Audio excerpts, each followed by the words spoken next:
मैत्रेय महामुनि कहते हैं विदुर जी, जब भगवान नारायण ने ब्रह्मा जी को प्रकट किया तो ब्रह्मा जी सृष्टि सृजन करने लगे। सबसे पहले अपने मन से 4 पुत्रों को प्रकट किया, सनक, सनंदन, सनातन, सनत कुमार। उन्हें कहा बेटा चलो सृष्टि सृजन करो।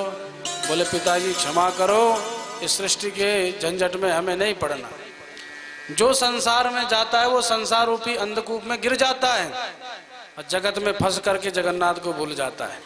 इसलिए संसार में नहीं फंसना, क्योंकि आज पत्नी जी हैं, कल बच्चे होंगे, फिर उनकी शादी का टेंशन, उसके बाद पौत्र होंगे, फिर उनकी शादी का टेंशन, आयु तो समाप्त।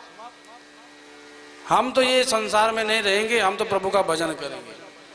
अब बिना कोई आज्ञा लिए सनक, सनंदन, सनातन, सनत कुमार चले गए तो ब्रह्मा जी को क्रोध आया। अरे एक तो मेरा बेटा, अरे कम से कम पिताजी की आज्ञा तो मानते। एकदम से मना करके चले गए। ब्रह्मा जी को क्रोध आया। अक्रोध ब्रह्मा जी के चारों भ्रुकुटियों में जमा हो गया और इतना क्रोध था महाराज कि वो गिर गया भूमि पर। जैसे कभी हमें इतना क्रोध आता है, मुंह लाल हो जाता है, आंखें अंगारे बरसाने लग जाती हैं, तो जो सामने आता है उसी पर वो क्रोध बरस जाता है, भले ही उसका कोई दोष न भी हो। और जब बरस जाता है तब होश आती है, अरे इस बेचारे का तो कोई दोष ही नहीं था।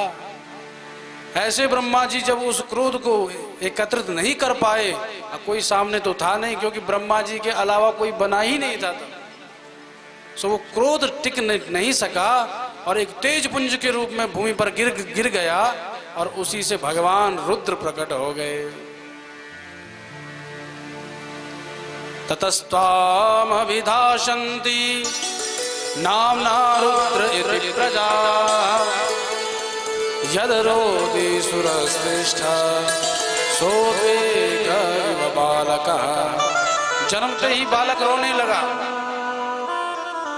ब्रह्मा जी बोले तू रोते हुए पैदा हुआ इसलिए तेरा नाम रुद्र, जा सृष्टि का सृजन कर।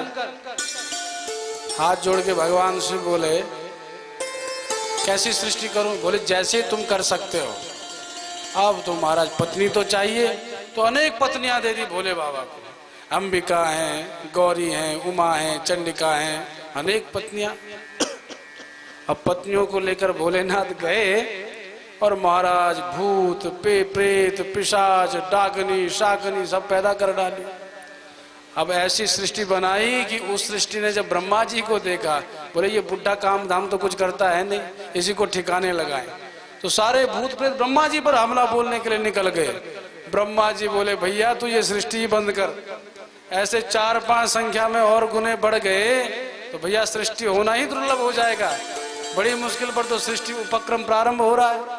सो अलम प्रजा भी सृष्टा भी ईदृशी भी सुरोत्तमा मया सह दंगहति भृद सचक्षुर बने हैं। बेटा रुद्र सृष्टि उपक्रम रोक दो। भोलेनाथ तो जो ही राम सोई राम सृष्टि सृजन करने को बोला तो कर भी डाली। अब बोले कि अब सृष्टि बंद, तो भोलेनाथ ने भी कमंडल उठाया और निकल पड़े कैलाश की ओर। बोलो शंकर भगवान की जय। तो ब्रह्मा जी ने पुनः अपने मन से 10 ऋषियों को पैदा कर दिया। मरीचि, अत्रि, अंगिरा, पुलस्त्य, पुलह, क्रतु, भृगु, वशिष्ठ, दक्ष और नारद। इनसे भी सृष्टि उपक्रम नहीं चला क्योंकि नारद जी तो फक्कड़ी बन गए,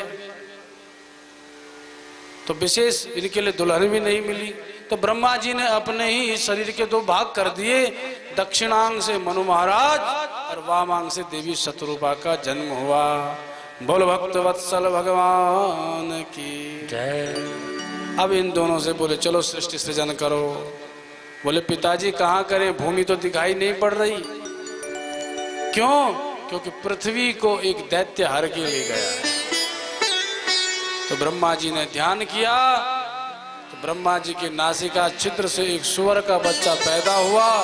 देखते देखते विशाल काय रूप धारण कर लिया और वह कूद पड़ा उस विशाल काय रसातल के अगाध जल में।